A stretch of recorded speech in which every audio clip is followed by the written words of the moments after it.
kọrin ọmọ ológun dúdú tí fẹ́nu kọrin mo tún ti gbóríkì Ondo dé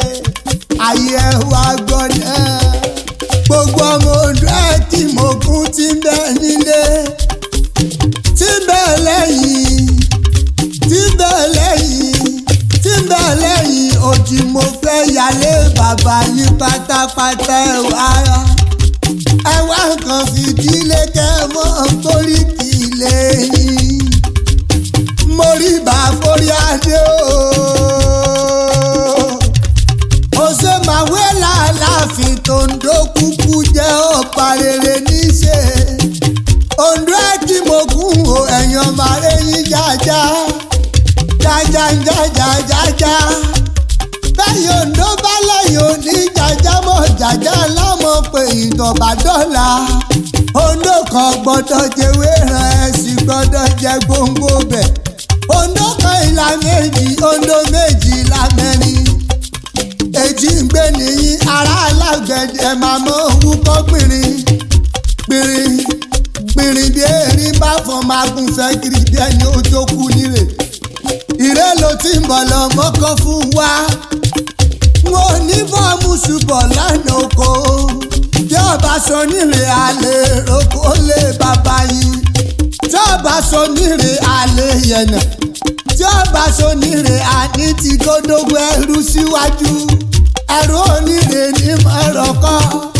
ìwọ̀fà onílé wọn arọ gbàdà ọmọ bíbí onílé wọn rẹ mú ṣékélélé bàbá yìí ayérò fẹ́ ní màmá dọ́kan bí owó gbèsò máa dọ̀rùn bẹ́ẹ̀bí àlè adọ́kan lójú àgbàrá kíyanrìn ọmọ gbọ́ sí ni èjì wẹ́wẹ́ kò jẹ́ lé nàìjà ṣàṣàṣà bẹ ilé bàbá yìí odò wẹ́wẹ́ kò jẹ́ lé nàìjà àtìrè èjì dòjò dá èjì ọba tètè dá ilé nàìjà ni mo gún dalẹ̀ ìbá tètè dáyé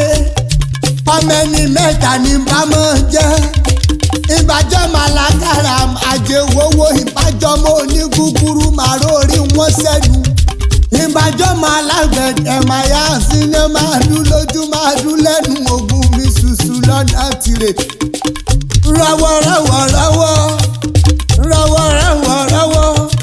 níjọ́ alágbẹ̀dẹ̀ ọba rọwọ́ mọ́ tọlọ́kọ́ta ládárí ọmọ rò lọ́nà oko wàhálà alágbẹ̀dẹ ti jẹra àwọn àgbẹ̀ rokoroko ó fẹ̀yìn bọ̀dé wò wọ́n mọ̀ pé yá alágbẹ̀dẹ òkúkú rán ni alágbẹ̀dẹ òkì tẹ́wọ́ gbowó wọ́n gbọ́dọ̀ lẹ́kọ̀ọ́ mọ́ lọ ni gbogbo ọmọ Ondo ẹ̀gbọ́n bí mo ṣe yàlé bàbá yìí ọjọ́ tí bàbá yóò joyè lágbẹ̀dẹ wọ́n fọmọ owó jòlúwo wọ́n fẹ́ wùrì jápé náà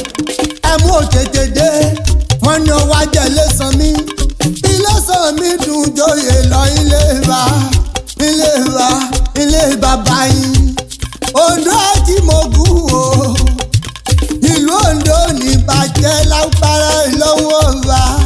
tó bá bí ilé rẹ̀ pé ta ló korí kìlé bàbá yìí